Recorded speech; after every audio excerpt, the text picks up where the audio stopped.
listening to the Mark Bradford Alchemy for Life podcast. Passions, multiple passions, and core values. Well, hey there. Welcome back. Do you have a passion? Do you follow it? Well, then we're done. Good night, everyone.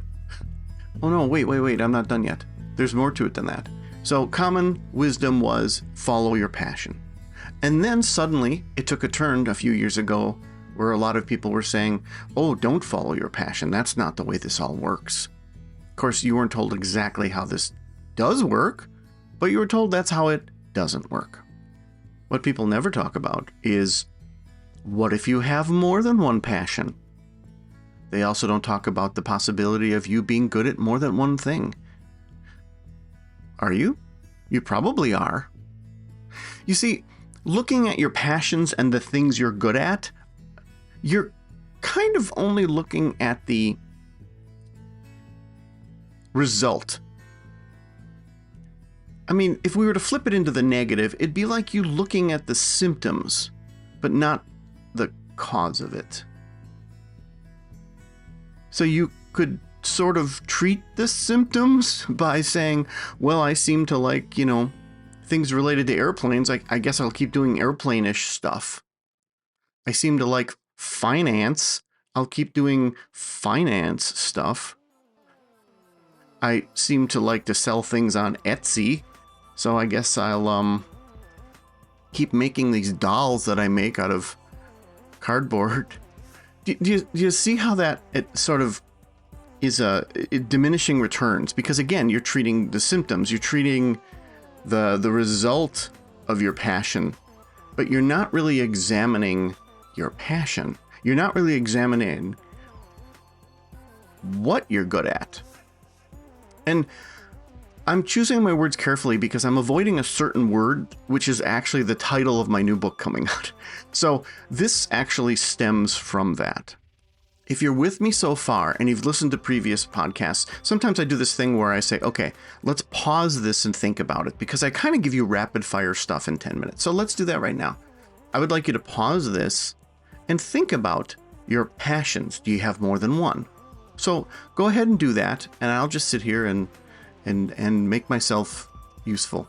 So go ahead and pause it. No, really, pause it. Oh, you did? Okay, cool.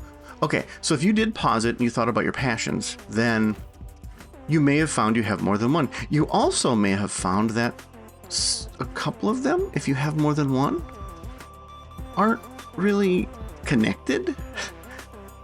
You may like two very disparate things and go, wait, I like this and this. Okay, I don't know. And that may even have made you and your brain kind of back off and go, ooh, we're in kind of magic territory here. Who knows why I like this? Who knows why people like what they do? It's just, it's just the way the universe works. And I like horses and I like, drawing. Okay, those aren't connected in any way, shape, or form, etc. But they are. They are connected, and that's the really cool part. You see, I was like you at one point. No, I was in the same position years ago. I had created a dating site. I had liked getting my hands dirty and doing really technical stuff. I had started this coaching system. I was fascinated by how humans interact. I wrote a book on the status game. I wrote the status game about how all people connect. I had my hands in lots of different things. And this is at a time where I needed to be the most responsible. I was literally raising my kids on my own. I had 2 kids raising on my own 100% of the time. So, because of that massive weight on my shoulders, I really had a moment where I was reflecting and thinking, Mark, just grow up. Just pick one of these things and grow up. Forget about all this frivolous stuff. Forget about all this other nonsense. But then I thought, well, which is the nonsense?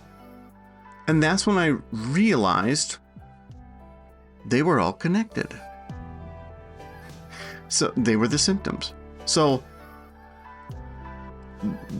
my core values, my core directive once I figured that out, it all made sense. So instead of me going, well, I seem to like to build dating sites. No.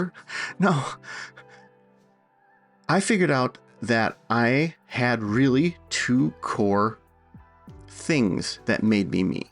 One of them is to really look at things from a perspective that most people do not. And I know the reason why I look at things from a different perspective. I know the reason why I am hyper vigilant on understanding data and understanding something. So I would look at something from a perspective most people don't. And then I would discover, distill, disseminate, and design. Yes, I picked all D words. Isn't that cool?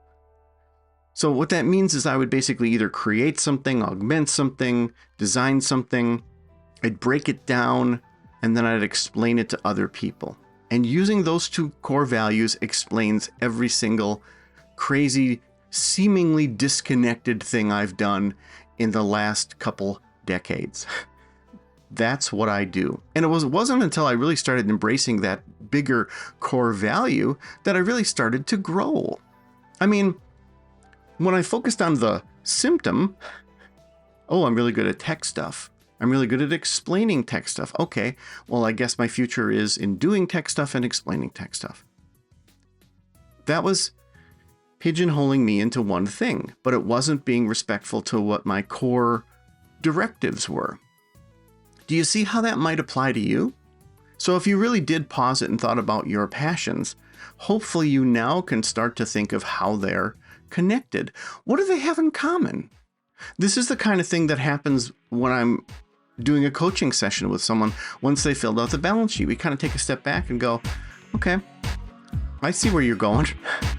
And I see where you're going in a way that you didn't see where you were going because you didn't know what a balance sheet was, and you never would have thought to say, hey, there's something above these passions. And again, this applies even if you only have one passion. And that's another cool thing, because it can sort of map out for you where you might have another passion. Imagine that. Imagine there's something in your life you really absolutely love doing. You have that feeling, right? You can really connect with that feeling even right now, hearing me talk about it. Well, what if we could generate that feeling for something else in your life? You know, like if your passion is something you only do once a week because of it's expensive, or it's something that takes you away from your family, or it's very precious in the way that you have to experience it, but you absolutely love it. What if there's something else in your life you could have that same passion for?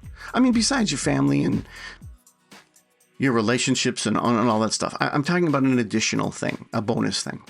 Imagine having that, being able to double the amount of passion in your life, being able to triple the amount of passion in your life. Imagine being given a roadmap to find all your other passions. How much is that worth to you, by the way? I mean, really, how much is that worth? I mean, is it worth at least the effort of you listening to this and pausing? And no, I'm not guilting the people who didn't pause this, but pausing this and thinking about it. I mean, that's where the joy in life is. It's this passion, right? So I'm going to leave it at that for now. Okay. Think about your passion, think about multiple passions, and so forth. And let me know how you do. And let me know if you want to explore this even more on a basis on one-on-one and so forth. So I'll let you go. I'm coming up on my time. But I really want you to think about this, because it's worth it to you. It's worth it to having a life worth living. Take care of yourself. Thank you for listening. I love your feedback as always. Keep it coming. I always appreciate if you like, share, subscribe, and all that nonsense. And if you don't, that's cool too. By now, my new novella, The Devil's in the Details, has hit the shelves. If you like a smoldering quick read, then you may love reading The Devil's in the Details. Check it out.